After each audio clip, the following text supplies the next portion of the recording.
देखो, ये जब आप लोग मरते हैं, अरे अनंत बार मर चुके हैं, यानी शरीर छोड़ते हैं, तो आप जानते हैं शरीर छोड़ने के पहले आपको शरीर मिल जाता है, तब शरीर छोड़ते हैं।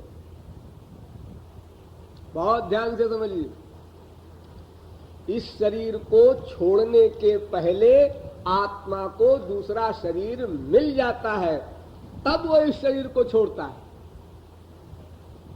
आप लोगों ने सांप देखा होगा। सांप अपने ऊपर के चमड़े को छोड़ता है, केचुल कहते हैं उसको। अपने ऊपरी तह के पूरे खोल को वो छोड़ देता है समय समय पर। लेकिन वो कब छोड़ता है? जब नीचे दूसरी तह आ जाती है तब छोड़ता है, वरना तो घाव हो जाएगा अगर उस चमड़े को निकालो तो। नीचे दूसरा चमड़ा आ गया तो ऊपर का चमड़ा छोड़ दिया सांप ने। अरे आप लोग यो समझिए, आपके कोई फोड़ा हो जाता है, कुछ हो जाता है, तो जो चमड़ा आता है नीचे वो आ जाता है, तब ऊपर का अपने आप निकल जाता है। अगर जबरदस्ती आपने निकाला तो फिर आपका घाव हो जाएगा। जब नीचे चमड़ा आ गया तो ऊपर का निकल गया, यानी नीचे चमड़ा आ जाने पर ऊपर के चमड़े को छोड़ता है शरीर। तो जैसे सांप की केचुल जब नीचे की तह में उसके दूसरी चमड़ी आ जाती है तब सांप छोड़ता है, उसी प्रकार आत्मा को जब दूसरा शरीर मिल जाता है उसके बाद शरीर छोड़ता है। आपका एक्सपीरियंस ये नहीं हो सकता है, सूक्ष्म विषय है। लेकिन आप कहेंगे क्यों जी शरीर मिल जाता है? तो शरीर तो प्राकृत होगा, और प्राकृत शरीर तो जब इस शरीर से आत्मा निकलेगी तो दिखाई पड़ना चाहिए, और उसकी लंबाई चौड़ाई मोटाई कुछ तो होगी। जब आत्मा शरीर छोड़ती है तो आत्मा नहीं दिखाई पड़ती किसी को। भाई ठीक है, वो दिव्य है, हमारी आंखें प्राकृत, हमारी खोपड़ी प्राकृत, ठीक है, मान लिया। लेकिन जब शरीर लेकर आत्मा निकलेगी इस शरीर से, तब तो हमारे दृष्टिकोण में आंख से वो दिखाई पड़ना चाहिए। नहीं, क्यों? वह शरीर भी सूक्ष्म होता है। इस शरीर को छोड़ने के पहले सूक्ष्म शरीर से आत्मा बाहर निकलता है। तो सूक्ष्म शरीर आंख का सब्जेक्ट नहीं। फिर सूक्ष्म शरीर से वो जाता है अनेक लोकों में कर्म फल भोगने, नरक में, स्वर्ग में, जहां कहीं जाए। अगर वो भगवत प्राप्ति कर चुका है तो उसको दिव्य शरीर मिलता है, वो भी सूक्ष्म होता है।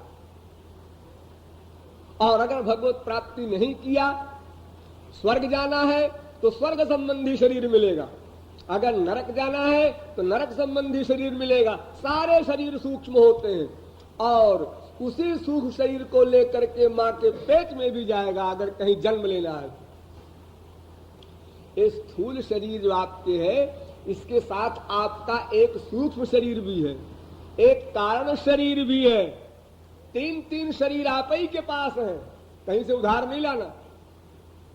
इसलिए आप ये परेशान न हो इस तर्क में कि भाई वो शरीर फिर दिखाई नहीं पड़ता क्या।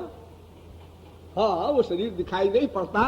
देखिए, तमाम आप लोग देखते हैं प्रेतात्माएं आती हैं, मैस्मरिज्म देखे हो कहीं, भूतात्माओं को बुलाते हैं जो मृतात्माओं को। तमाम हमारे देश में भी, आप बाहर देशों में भी होता है, साधारण सी बातें हैं ये। हम जिस क्लास के हैं उसी क्लास की आत्मा को हम बुला सकते हैं। थर्ड क्लास के लोग माइक जीव और मेज पर हाथ रख करके आत्माओं को बुलाते हैं, और फिर पेन हाथ में लेते हैं, फिर वो लिखती हैं आत्माएं। ये सब आप लोगों ने देखा होगा, कुछ लोगों ने। उसमें इतना गड़बड़ है, ये है कि जो आत्मा आती है वो जिस लेवल का वो जीव है बुलाने वाला, जिस स्पिरिचुअल पावर का, उसी पावर की आत्मा को बुला सकता है। लेकिन जो आत्माएं वो बुलाता है वो माइक गंदी आत्माएं होती हैं, तो वो स्वयं गंदा है, स्वयं माइक है। तो गंदी आत्माएं आती हैं और धोखा ये देती है कि वो लिखती हैं मैं हनुमान हूं, मैं दुर्गा हूं, और आप जो बैठे रहते हैं उसके चारों ओर देखने सुनने के लिए अबे कौन आया है, ये लिख रहे हैं कि मैं हनुमान हूं, जय हो जय हो जय हनुमान जी की। वे मूर्ख व्यक्ति जो पूरी फिलॉसफी नहीं समझता है शास्त्रों वेदों की, वो चक्कर में आ गए। अब वो हनुमान कहने वाला एक साधारण संसारी जीव है, यानी आत्मा, शरीर सूक्ष्म है उसके भी, उसके बिना चल नहीं सकता, लिख नहीं सकता, बोल नहीं सकता, कोई वर्क नहीं कर सकता।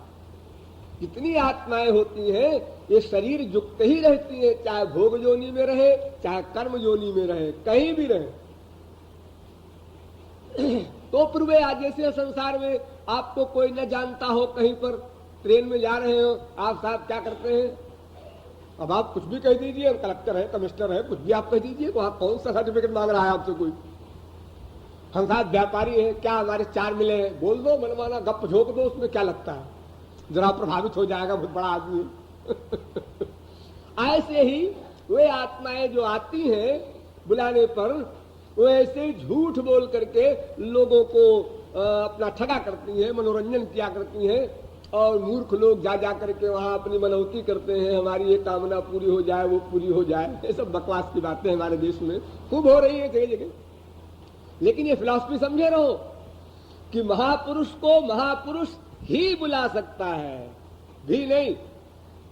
स्वर्गीय आत्माओं को स्वर्गीय क्लास की आत्माएं बुला सकती हैं, और जो नारकी जीव है, संसारी आसक्त, ये अपनी क्लास के ही जीवों को बुला सकते हैं, और कोई आ ही नहीं सकता इनके बुलाने से।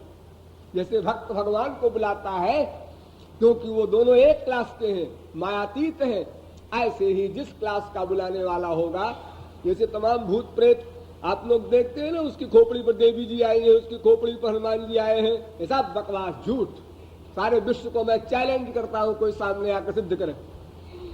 कोई देवी देवता भगवान हनुमान नहीं आ सकते किसी के अंतःकरण में, जब तक कि उसको भगवत प्राप्ति न हो जाए, माया निवृत्ति न कर ले, असंभव। इस संसार को ठगने के लिए कोई भी आया, उसने या तो देवी कह दिया, या तो फिर हनुमान कह दिया, या तो भैरव कह दिया अपना, ताकि संसार के मूर्ख लोग वहां वंदना किया करें, इनको शराब भेंट करो, इनको बकरा भेंट करो, ये जोकरी किया करते हैं सब लोग, और हत्याएं करते हैं उसके पीछे।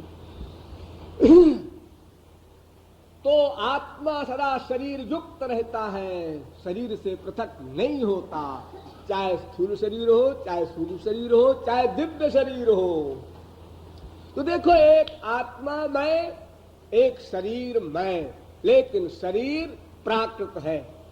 केवल भगवान के लोक के शरीर को छोड़कर, ध्यान दो, केवल भगवान के लोक वाले शरीर को छोड़कर शेष सब शरीर प्राकृत है।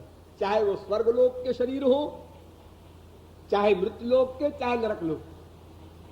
स्वर्गलोक का शरीर जो होता है वो ऐसा होता है कि अगर आप लोगों को यहां दिखा दिया जाए, जितने बैठे हैं सब बेहोश हो जाए, हो सकता है हार्ट फेल भी हो जाए। इतनी सुंदरता होती है उसमें, इतनी चमक होती है, इतनी खुशबू होती है उसमें, उस खुशबू को आप बर्दाश्त नहीं कर सकते। लेकिन है माई गंदा नश्वर, यानी जो संसार में आप सुंदरता और सुगंधी आदि का अनुभव करते हैं, उन सबसे बहुत आगे है वो स्वर्ग का विषय, लेकिन है सब लिमिटेड और क्षणभंग। जैसे आपका शरीर है, आप अपने शरीर का अनुभव करते हैं, हाँ क्या है हमारे शरीर में, दूसरा भले ही अच्छा कहे। ऐसे स्वर्ग वालों को भी जो शरीर मिला है उसमें उनको सुख नहीं मिलता। क्या मेरे शरीर में क्या धरा, वो शरीर जो दो लोक वालों का है वो चिन्मय है, दिव्य है, मायातीत है। उस शरीर को देखकर बड़े बड़े परमहंस दीवाने हो जाते हैं, वो दिव्य चिन्मय शरीर। लेकिन वो शरीर इन आंखों से नहीं दिखाई पड़ता जब तक अधिकारी बन करके दिव्य दृष्टि न प्राप्त कर ले। भगवान श्री कृष्ण साथ घूम रहे हैं अर्जुन के सखा बन करके, और अर्जुन देख रहा है, लिपट रहा है, रोज खेल रहा है, सखा है, लेकिन वो ऐसा ही अनुभव कर रहा है जैसे हम आप एक दूसरे को अनुभव करते हैं। क्योंकि इनका शरीर कोई दिव्य तो नहीं है, तो हमारी तरह है बिल्कुल, ये भगवान भगवान नहीं हो सकते। हाँ ठीक है, कोई अच्छे हैं, जरा हमसे अच्छे ही होंगे, ये अर्जुन मानता था। जब कुरुक्षेत्र के मैदान में गीता का लेक्चर हुआ और वहां अर्जुन ने सरेंडर किया, अधिकारी बना, तो भगवान ने दिव्य दृष्टि दिया।